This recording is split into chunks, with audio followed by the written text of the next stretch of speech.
மதிக்கும் சுரேஷுக்கும் எப்போ தான் சண்டை லைட்டாக குறையிறப்போ ஒன்று தங்கராஜ்னாலேயே இந்த சண்டை பெருசாயிருது.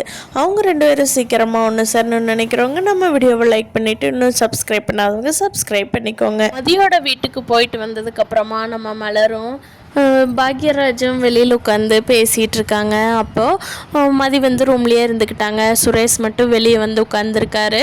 அப்போ வந்து மலர் வந்து மதி எங்கேன்னு கேட்குறப்போ அவன் உள்ளதான் இருக்கான் அப்படின்னு சொல்லிட்டு வந்து வெளியே உட்காந்துருக்காரு. ஏன் சுரேஷ், உங்கள் மாமா செஞ்சது தானே தப்பு. நீ மதி மேலே கோவப்பட்டுக்கிட்டு அவங்க வீட்டில் கொடுத்த எதையும் வாங்கிக்க மாட்டேங்கிற. ஏன் சுரேஷ் இப்படி பண்ணுற? அந்த பொண்ணுக்கு செஞ்சது கரெக்டு தான். உங்கள் மாமா எதுக்கு தேவையில்லாமல் அந்த குடும்பத்தில் தலையிடுறாரு அப்படின்னு கேட்குறப்போ, இங்கே பாருங்க, நீ என்ன பண்ணாலும் மாமா கொடுக்குற ரெஸ்பெக்ட் கொடுக்கணும். மாமாவை இப்படி இன்சல்ட் பண்ணக்கூடாது. மாமா கூப்பிட்டு இன்சல்ட் ஆகி போகிறாரு தெரியுமா? ஏன் தான் இப்படி பண்ணுறாளோ அப்படிங்கிறாங்க. ஏன் சுரேஷ், நான் அமைதியாக இருக்கிற மாதிரியே எல்லாரும் அமைதியாக இருக்கணும்னு எதிர்பார்த்தா முடியுமா அப்படின்னு சொல்லவும் சுரேஷ்னால் எந்த பதிலுமே சொல்ல முடியல. எந்திரிச்சு போயிடுறாரு. ஆனால் பாக்யராஜுக்கு மனசுக்குள்ளே ரொம்ப வருத்தமாக இருக்குது. அந்த பொண்ணும் கூட டக்கு டக்குன்னு பேசிடுது.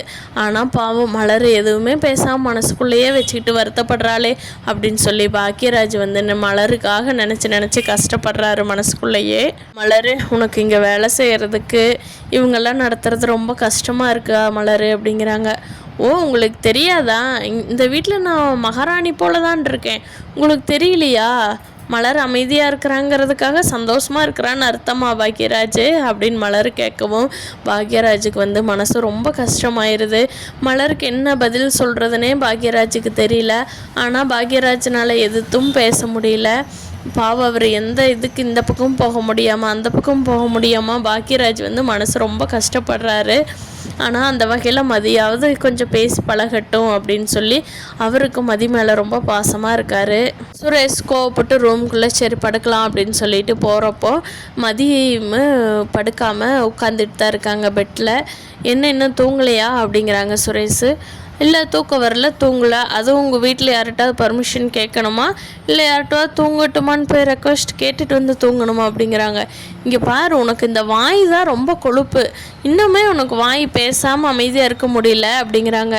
ஆமாம், நான் நியாயத்தை தானே பேசுகிறேன். அதுக்கு எதுக்கு நான் யார்கிட்டாவது பேசணும், அமைதியாக இருக்கணும்? யாரோ அடுத்தவங்க விஷயத்தில் மூக்கை கொடுத்து பேசுகிறாங்க. நான் அது மாதிரியெல்லாம் போகலையே. எனக்கு வர்ற தப்பை தானே தட்டி கேட்குறேன் அப்படிங்கிறாங்க. என்ன தப்பு? ஒரு வயசு பொண்ணு மேலே அக்கறையாக இருக்கிறது என்ன தப்பு உனக்கு அப்படின்னு சொல்லி சுரேஷ் கேட்குறாரு.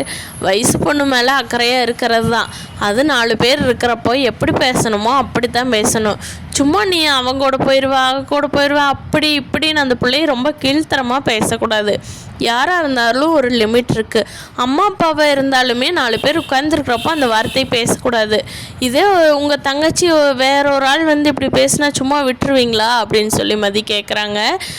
ஸ்ருதியெல்லாம் அப்படி பேச மாட்டாளே, 4 பேர் இருக்கிறப்போ ஃபோனில் என்னத்துக்கு பேசுகிறா? ஸ்ருதியெல்லாம் அப்படி பொண்ணே கிடையாது அப்படிங்கிறாங்க.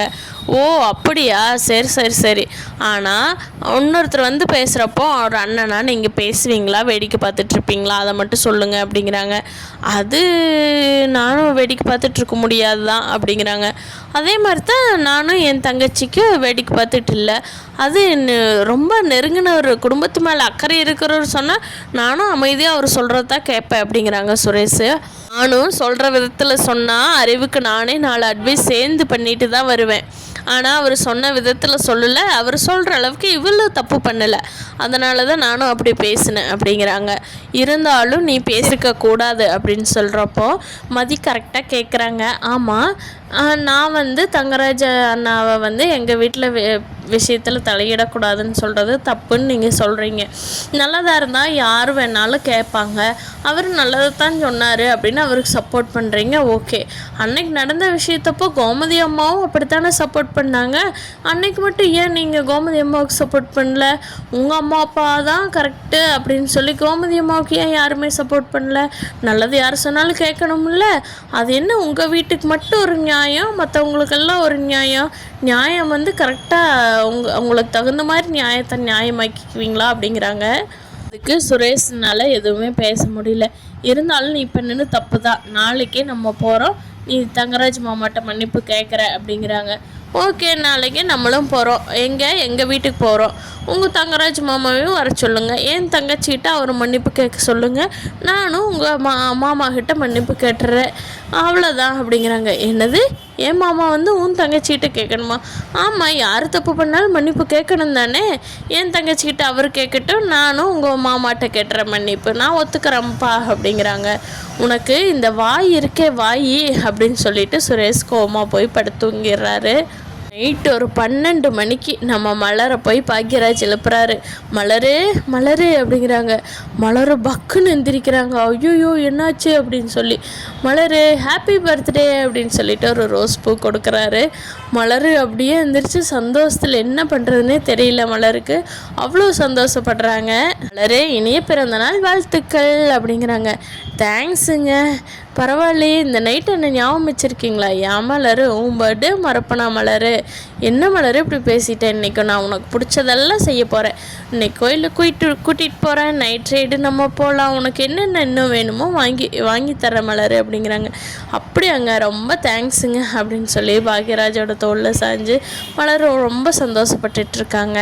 இப்போவே ரைடு போகலாமா? நான் உன்னை கூட்டிகிட்டு போகட்டுமா அப்படிங்கிறாங்க.